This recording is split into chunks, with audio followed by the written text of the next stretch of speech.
করতেছি মহান আল্লাহর নামে, তিনি পরম করুণাময় এবং অত্যন্ত দয়ালু। না বাড়ি না ঘর, কইরা আছি পরের ঘর। পেট ঘুরে তো পিঠে হয় না, পিঠ ঘুরে তো পেটে হয় না। আসছিলাম হচ্ছে গিয়ে সিলেট এবং সুনামগঞ্জের বন্যার জন্য ত্রাণ দিতে। এখন আইসা দেখা যাচ্ছে যে সিলেটের কুশিয়ারা নদীর পানি বেড়ে যাওয়ায় প্লাবিত হয়ে গেছে জকিগঞ্জ, বালাগঞ্জ, কানাইঘাট, বিয়ানীবাজার, গোলাপগঞ্জ, উসমানীনগর। এদের অবস্থা ত্রাহি অবস্থা।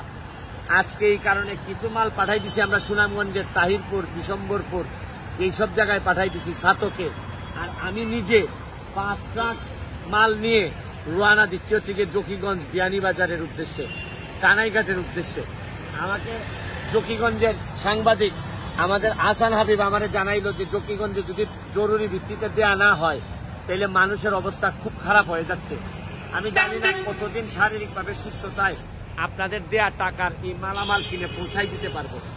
আমি প্রথমেই ধন্যবাদ জানাচ্ছি সারা পৃথিবী থেকে যারা এইভাবে আমাদেরকে সহযোগিতা করেছেন। আমরা তো শরীরটা দিয়ে সহযোগিতা করতেছি। আর এই সিলেটের মাটিতে সারা দেশ থেকে যেসব ভলান্টিয়াররা, স্বেচ্ছাসেবকরা আসছেন, তাদের প্রতি রইল পুরা সিলেটবাসীর পক্ষ থেকে। আমি একজন সিলেটি হিসাবে আমি শত ভলান্টিয়ার এখন সিলেটের মাটিতে, সবার প্রতি আমাদের ব্যক্তিগত এবং সিলেটবাসীর পক্ষ থেকে রইল শুভেচ্ছা, অভিনন্দন।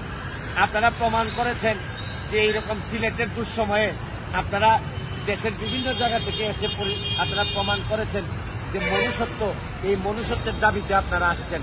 আপনারা দেখেন যে এই ট্রাকগুলা নিয়ে জায়গায় এরপরে মেইন রোড থেকে আবার ট্রলারে করে আমরা দুর্গম এবং দুর্গত এলাকায় আমরা এই ত্রাণ সামগ্রী মানুষের হাতে পৌঁছাই দিব।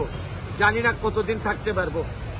আমার আমেরিকা যাওয়ার প্রোগ্রাম ছিল, তাও বাতিল করে দিছি, পিছাই দিছি।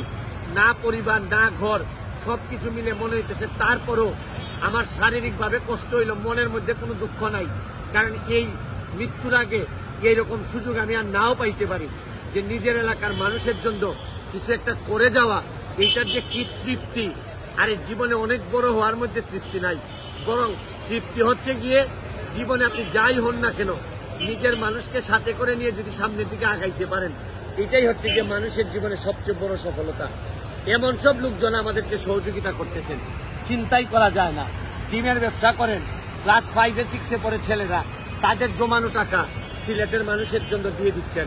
এইরকম উদারতা আগে বাংলাদেশ দেখছে বলে আমার মনে হয় না। আমি আপনাদের সবার কাছে দোয়া চাই।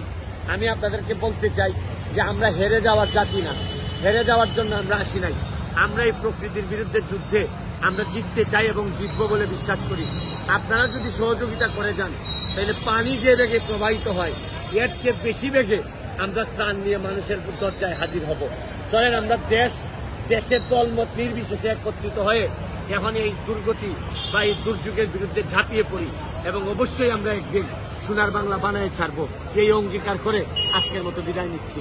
ভালো থাকুন, সুস্থ থাকুন।